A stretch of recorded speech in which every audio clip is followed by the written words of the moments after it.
Bonjour à tous. Alors aujourd'hui j'ai envie de vous parler de l'approche que j'utilise pour accompagner les personnes à rendre leurs relations plus épanouissantes, apprendre à se connaître pour aller vers plus de liberté et de bien-être dans leur vie. Alors, eh bien, en fait, c'est l'approche non directive créatrice et je vous en dis un petit peu plus tout de suite. Mais avant ça, si vous voulez en savoir plus sur comment avoir des relations épanouissantes justement et comment vous connaître, eh bien, vous pouvez vous abonner à la chaîne parce que vous allez y découvrir plein d'astuces et plein de conseils par rapport à ce sujet. Voilà, donc je vous parle un petit peu ici de cette approche qui vient donc du Québec, qui a été fondée par Colette Portelance en 1989. Et donc elle part dans l'approche non directive, créatrice, tout un programme. Alors on va décortiquer un petit peu tout ça. Donc déjà dans le nom, vous trouvez non directif. Donc vous voyez bien que c'est une approche où on ne va pas donner de conseils. On va laisser justement plutôt la personne découvrir à l'intérieur d'elle-même ce qui se passe pour elle.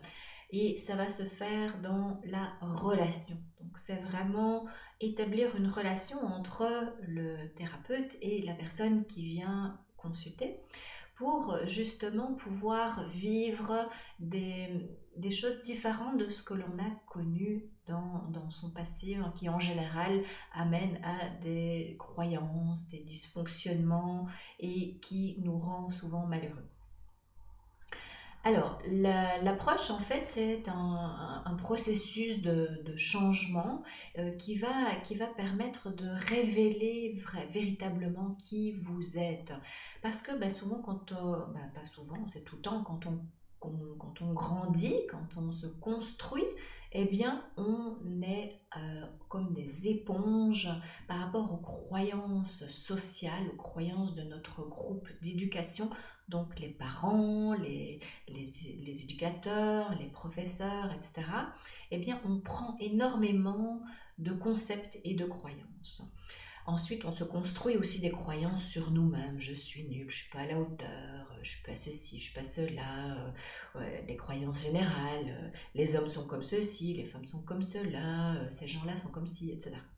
Bref, nous sommes constitués d'énormément de croyances qui font que, ben, en fait, on est voilé de qui on est véritablement.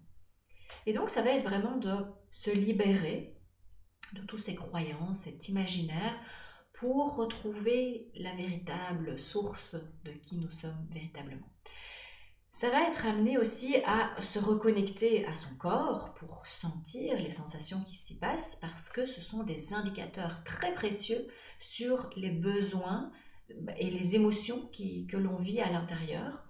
Et donc de pouvoir aller identifier ces émotions, c'est qu'est-ce qui se passe pour moi, qu'est-ce que je suis en train de vivre, se connaître pour pouvoir justement aussi découvrir les besoins qui sont liés, que souvent on occulte, qu'on n'arrive plus à voir, qu'on n'en est plus conscient, et qui en fait crie.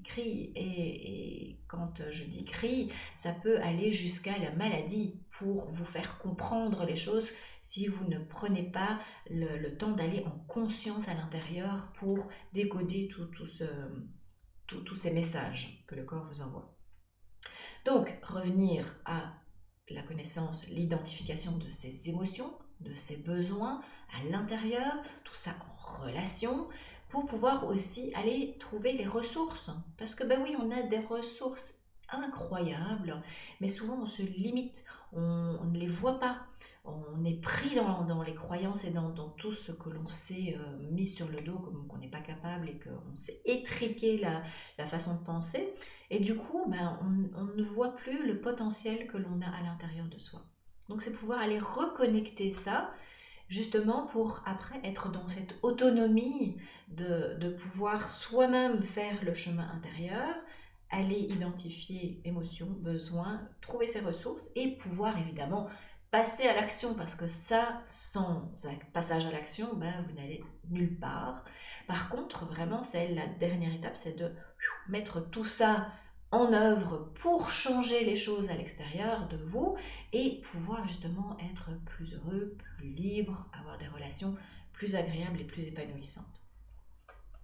Donc voilà, en gros, évidemment, on pourrait en parler des heures hein, sur cette approche, mais donc ça c'est vraiment le chemin que l'on va faire à l'intérieur, apprendre aussi à comprendre ces fonctionnements, comment je fonctionne en relation avec les autres, quels sont les systèmes relationnels qui se mettent en place, ça permet de mettre de la conscience et aussi de justement détricoter un petit peu tout ce qui se passe à l'intérieur et passer à l'action pour changer, sortir de ces systèmes qui nous emprisonnent, qui nous rendent malheureux et qui sont vraiment désagréables et qui font que les relations s'effilochent et se cassent.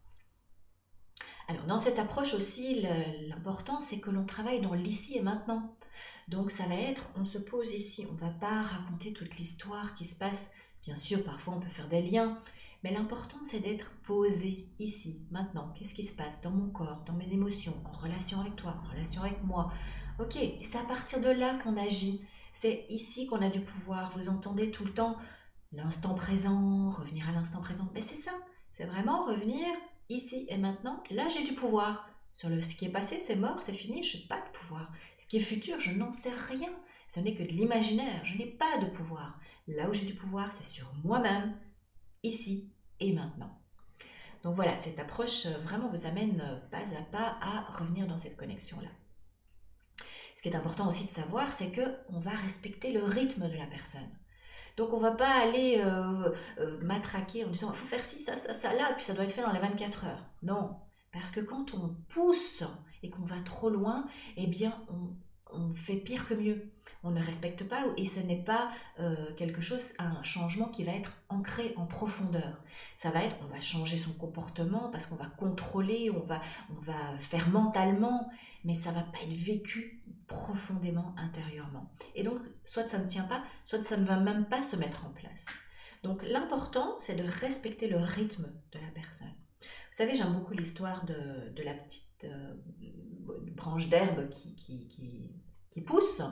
Et on ne va pas tirer sur la branche d'herbe pour qu'elle pousse plus vite parce qu'elle va casser.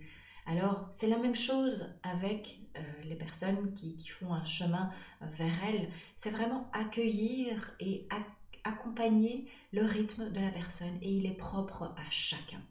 Et à chaque moment aussi en fonction de ce que l'on vit.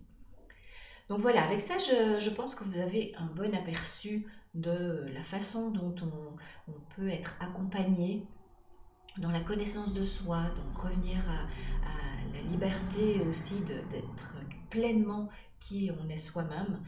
Et je vous souhaite en tout cas de pouvoir découvrir cette reconnexion avec vous-même parce que c'est vraiment un voyage extraordinaire qui apporte beaucoup, beaucoup de bonheur et de liberté. Donc c'est vraiment ce que je vous souhaite.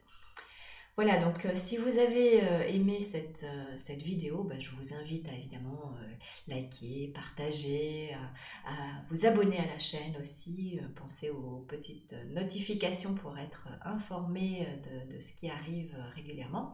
Et je vous invite aussi à télécharger le document ci-dessous qui vous explique encore plus comment l'accompagnement par l'approche non directive créatrice peut vous aider dans différentes situations, principalement dans vos relations et votre relation à vous-même.